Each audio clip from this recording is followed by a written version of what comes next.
I've got the drawer fronts all put together, so now I'm working on the doors. Some of the doors. I've got some of the doors here that I'm working on for my kitchen. I've got all the various parts cut roughly to size.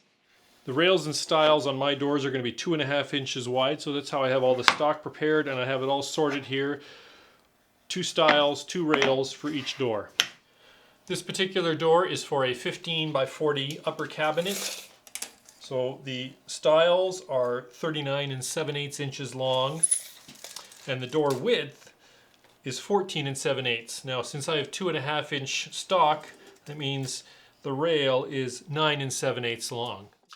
And I've got them sorted out into piles, one for each door, and then I will lay out the pieces here.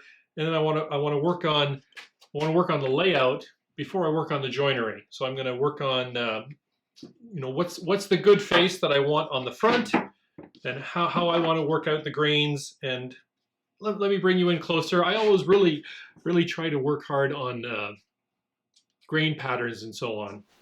So if you take a close look at this piece, the grain seems to arch a bit like that, and I don't think that really looks good in this case. So if I will flip this around, now the grain arches like this. Now if you imagine that this is the top of the door, that gives you just sort of an arching effect. It's subtle, but I just think it looks a lot better on the finished product. And again here on one of the long stiles, it's mostly straight grain. It's partly out of the frame there. It's mostly straight grain, but then I come here and there's a sort of curving effect here, and I'm just not really, especially here, it starts to look like it's pulling away from the door. So I'll take this piece and I'll flip it around, and let me move the camera and we'll have another look at it. Now I've moved that arch up here to the top, and now the arch curves inward, and again this just ties in with this grain, which I just think makes for a good look. Now let's see if I can back up.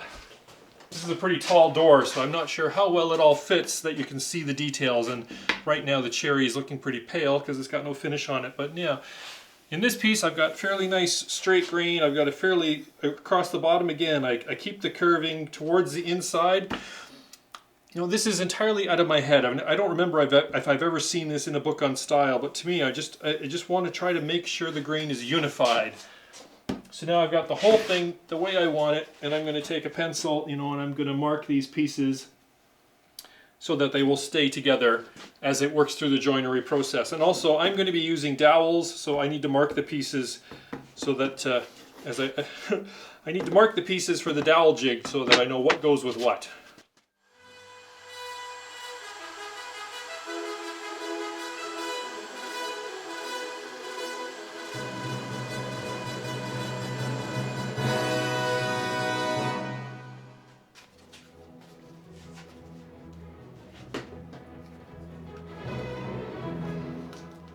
So now's the messy time of the job, because I got to fit the panels in. I posted a couple of pictures on Instagram last night, and I already had some people saying, where are your panels? And I'm like, well, I'm not using traditional frame and panel construction for my doors. I skipped over the assembly of the frames. I use dowels and butt joints. I've had a really awesome doweling jig for almost 10 years, and so I use it in a lot of places. I've never actually done any cope and stick joints. Just haven't tried them. These work fine for me.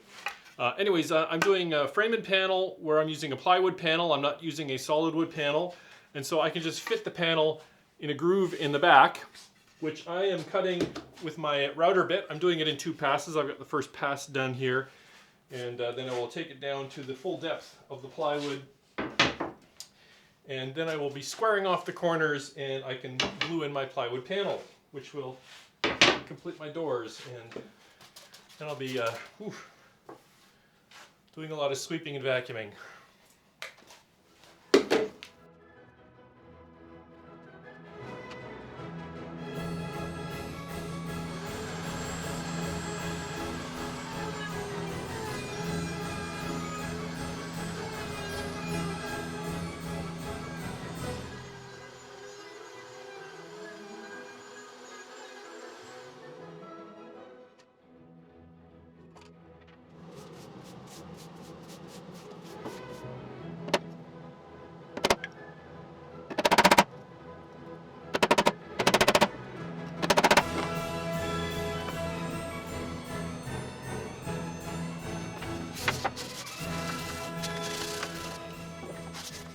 So after squaring off the corners, then I sanded them, give them a little touch-up sanding along the inside edge, because that is really hard to get at once you put that plywood panel in there.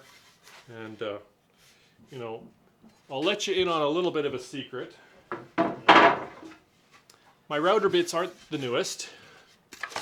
And I had a few spots, let's see if I can get that into focus. I had a few spots where, you know, kind of chewed a little chunk out. And yeah, that's annoying when that happens. There's not much you can do about that at this point, because it's happened, and you know, I don't want to have to make new frames. But they're fairly small. If it was a bigger chunk, I would, you know, try to retrieve it and put it in with some CA glue or something. These are fairly small. I smoothed them out. Once the panel's in, this little notch will disappear into the shadow here. I've done it on other ones. Yeah, it's not ideal, but you can cover that up and hide it, and nobody will ever know. My wife's been working on me for 20 years to stop immediately showing people all the flaws in my projects when I build them. There's always flaws. It's how good you hide them, and don't tell anybody about them. And yeah, I should probably order some new router bits that are maybe a little sharper. Anyways, as I was saying, once I've got the corners squared off, then I can move on to the table saw and cut the plywood panels that are going to fit into there. These are all fairly narrow, 10 5/8, 10 1/2 wide panels, so I get 4 of them out of a half sheet of plywood. Months ago, I went to a lumber yard a little bit farther away from town, about an hour and a half, to find cherry plywood. Cherry plywood is a little bit less common. You're not going to find this in the home center. Found some gorgeous cherry. This looks like it's got curl in it. I'm really interesting to see what this is going to be like when it's got finish on them. This is a particle core plywood, 1/4 inch thick panels.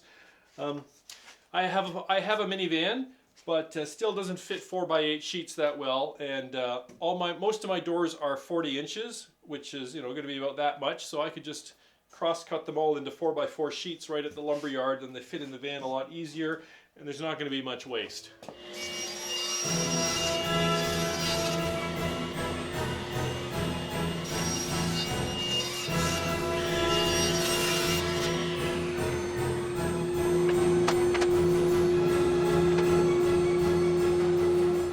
All the cool guys do the split screen sort of thing, so I wanted to give that a try. So with the panels all cut to size and fitted, then I would move on and sand them all to 220 grit.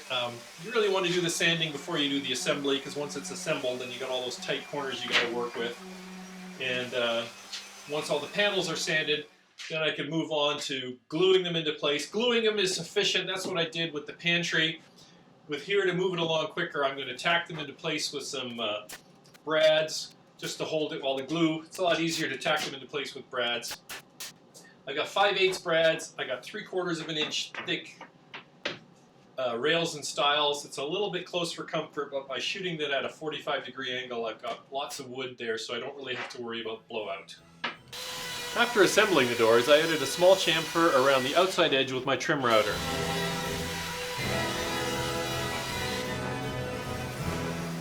I then completed final sanding and applied 3 coats of water-based polyurethane.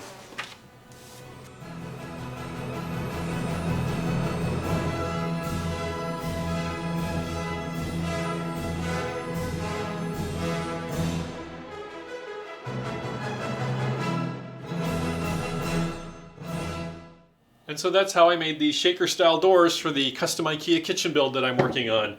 If you're wondering about the hardware, in a previous video I go into detail about how I designed a JIGS so that I could get the hole spacing correct, so that these doors, they just snap right on to the Ikea cabinets that we're using, and the same for the drawer fronts.